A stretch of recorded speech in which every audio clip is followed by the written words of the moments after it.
My Phys2212 lab4 report. In this lab, we're going to discuss circuits and capacitors.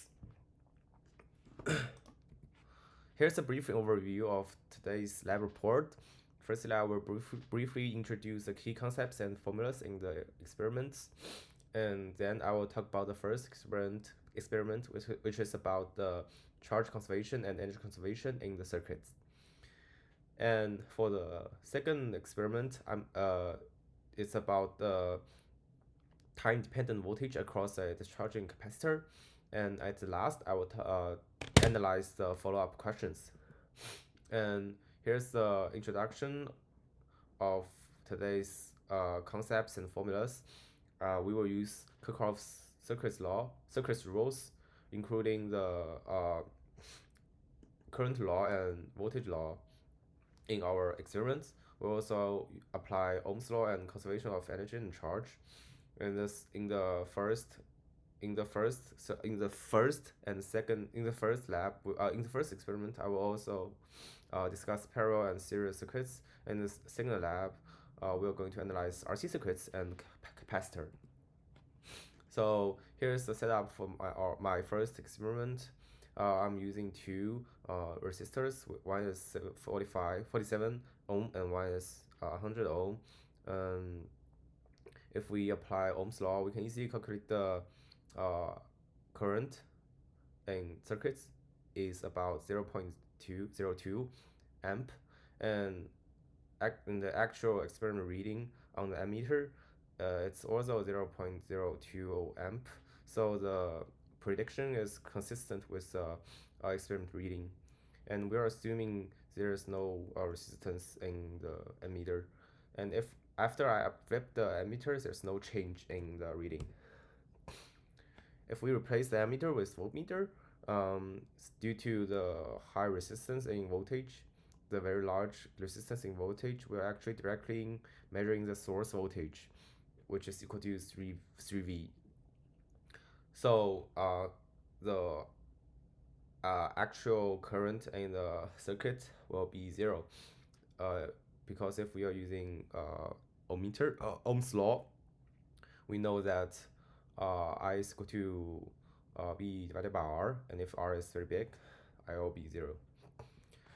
And if we measure all parts of the if we measure the voltage across all parts of the circuit, we can see that the sum up of voltage will equal to 3V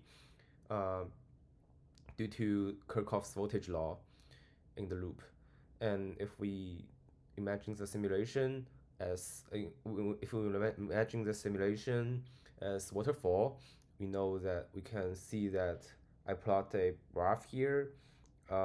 It firstly achieves 3V across the battery, like as the voltage across battery is 3V, and then it's gradually consumed by the resistors. And then let's talk about the second experiment, which is RC circuit. In the lab instruction, we know that the voltage across the capacitor is equal to original voltage times e to the power of minus t divided by RC. So here's my lab setup. I have a voltmeter measuring the voltage across the capacitor, and then if we have the reading of the voltage, we can apply this formula and see the trend of the calculated data with the time step, with the change of time step. And here's my result. So in the first column of the table is my time step, and the second column is the actual reading of voltage across capacitor, and in the third column I applied the formula, and it helped me calculate the reading of the formula. And if we plot the data on the graph, it is approximately as a straight line, a linear equation. And for the follow-up questions, if we are using a actual ammeter instead of a simulation one, there might be resistance in the ammeter, and the current in the circuit might be smaller due to the extra resistance.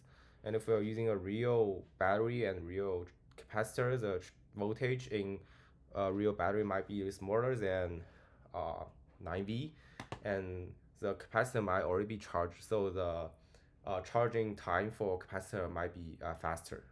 And that's it. Thank you for watching.